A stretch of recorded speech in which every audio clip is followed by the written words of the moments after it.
উৎসবের নাম চৈত্র সংক্রান্তি, অর্থাৎ বাংলা যে নতুন বছর আসবে সেই বছরের আগের দিন, মানে পুরাতন বছরের শেষ দিন। পুরাতন বছরকে বিদায় দেওয়ার জন্য মূলত এই আয়োজন। কেন এই আয়োজন একটু পরে সে কথা বলবো। এই সব খাবার কেন খায় চৈত্র সংক্রান্তিতে? হ্যাঁ, আপনি বলতে পারবেন। হবে না, অসুখ বিসুখ হবে না, নিরোগী থাকবে, শরীর ভালো থাকবে। তো এটা একদিন কেন? এটা তো তাহলে রোজ খাওয়া উচিত। 12 মাস তো খায় না, এই চৈত্র সংক্রান্তিতে কেন খায়? রোজ খাইতে পারলে ভালো, খায় না ভালো। আসলে বিষয়টা আমি একটু যোগ করি। আসলে বছরের শেষের দিনটা তেতো তরকারি দিয়ে শেষের দিনটাকে বিদায় দেয়। এটা হলো একটা সংস্কৃতি, হিন্দুদের সংস্কৃতি। শেষ দিনটাকে তেতো তরকারি দিয়ে বিদায় দেওয়া হবে। আর বছরের যে প্রথম দিনটা আসবে অর্থাৎ পয়লা বৈশাখ, সেই পয়লা বৈশাখে মাছ সহ ভালো ভালো খাবার দাবারের আয়োজন করা হবে। মানে সারা বছরটা যেন ভালো ভালো খাবার খেয়ে দিন কাটানো যায়।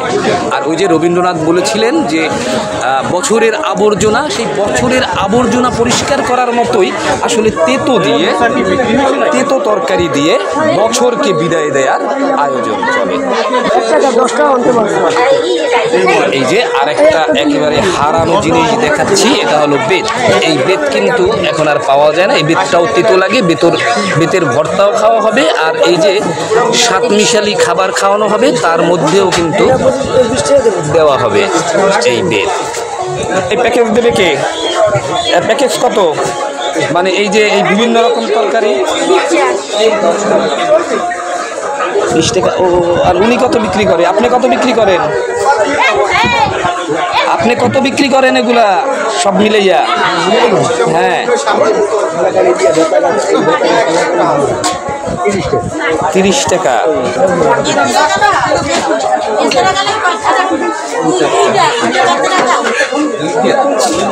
আপনি এইগুলা কেন খায়? এই আজকে এইগুলা কেন আয়োজন করছেন? এগুলা কেন বিক্রি করছেন? এটার কাহিনীটা কি? এটা পুরোপুরি আগের কালে খাইয়ে সেই জন্য আর কি আমরা ওইগুলি আর কি খাই। শেষ দিন, বছরের শেষ তিতা, বছরের শেষ তিতা কাছাকাছি কিন্তু আসছেন। আবার একটু চিন্তা করে বলেন যে কেন খায় বছরের শেষ তিতা। অর্থাৎ বন্ধুরা, এই দিনটায় আসলে বছরের শেষ দিন তিতে দিয়ে বছরকে বিদায় জানানো হয়। আর বছরের যে প্রথম দিন পয়লা বৈশাখে কিন্তু ভালো ভালো খাবার দাবারের আয়োজন করা হবে। ওই যে রবীন্দ্রনাথ বলেছিলেন যে বছরের আবর্জনা ধুয়ে মুছে পরিষ্কার হবে, সেজন্য আসলে ধুয়ে মুছে পরিষ্কার করার মতোই একটা বিষয়। শেষ দিনটা তেতো দিয়ে বিদায় জানানো হবে। বন্ধুরা, রবীন্দ্রনাথ বলেছিলেন যে বছরের আবর্জনা দূর হয়ে নতুন বছর আসবে। আর এই যে খাবার দাবার এগুলো দেখা যাবে, এগুলো হলো মানুষের শরীরের আবর্জনা দূর করে মানুষকে সুন্দর করবে, সমৃদ্ধ করবে, শক্তিশালী করবে। সেজন্যই কিন্তু এই ভেষজ গুণে সমৃদ্ধ এই খাবারগুলো হিন্দু সম্প্রদায়ের বাঙালিরা এই বছরের শেষ দিন আয়োজন করে থাকে। অর্থাৎ শরীরের আবর্জনা দূর হবে যে খাবারে।